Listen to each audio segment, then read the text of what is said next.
Space, the final frontier. To boldly go where no man has gone before. Olá, amigos!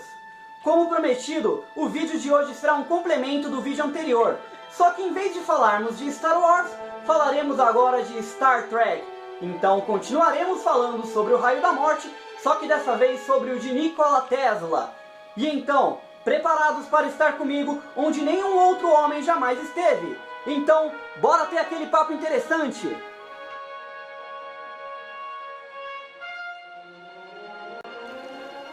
Foi publicamente revelado em 1934 que Nikola Tesla mostrou um surpreendente dispositivo novo, nomeado de Teleforce.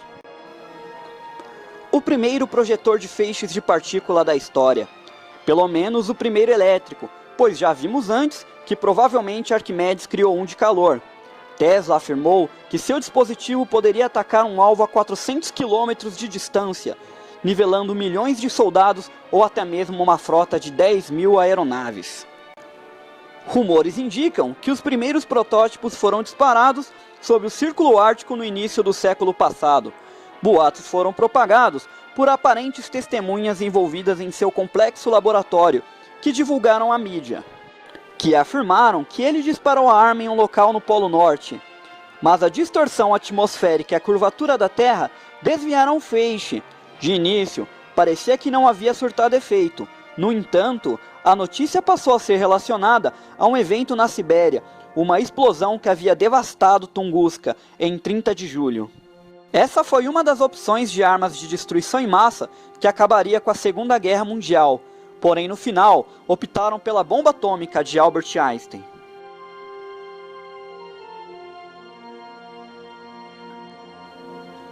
Na física quântica, há o que chamamos de partícula interlaçada. Quando separadas, por mais longe que estejam uma da outra, a interação de uma afeta a outra, o que Einstein chamou de ação fantasmagórica.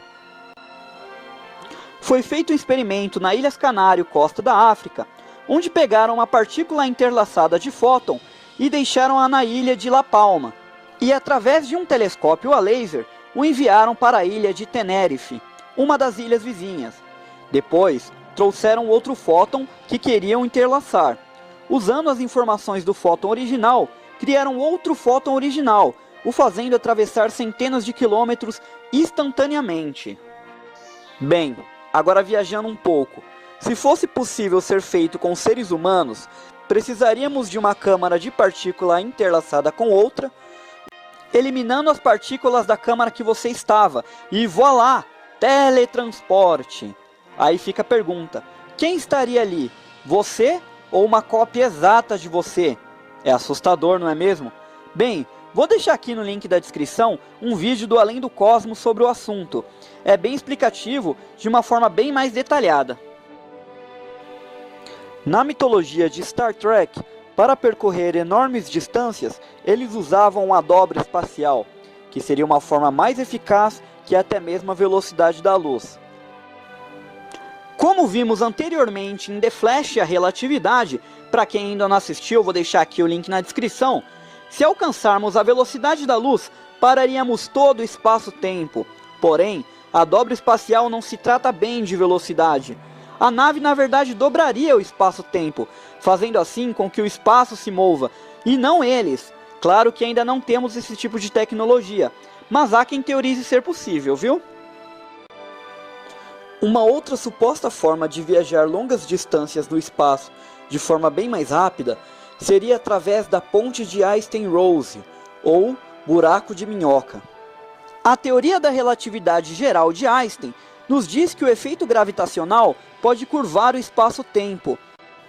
Um buraco de minhoca é uma passagem no tempo e espaço, ou seja, teoricamente, eles poderiam ir para outros lugares do tempo ou no espaço. Os buracos negros são originados da morte de estrelas com massa 25 vezes maiores do que o Sol. Alguns cientistas astrofísicos acreditam que eles sejam um exemplo de aplicação. Olha galera, eu sei que se trata de uma teoria ainda não comprovada real, porém, os campos gravitacionais e até mesmo os buracos negros também já foram. e hoje em dia é unânime sua velocidade. É isso. E aí, gostou? Se gostou, já sabe, dê seu like, comente, compartilhe com seus amigos e se inscreva no canal. Ah, só não esquece de ativar a notificação, viu? É bem ali no sininho, para ficar por dentro sempre quando haver novidades. Eu vou ficando por aqui e vamos encerrar com grande estilo, me despedindo com a saudação vulcana. Vida longa e próspera!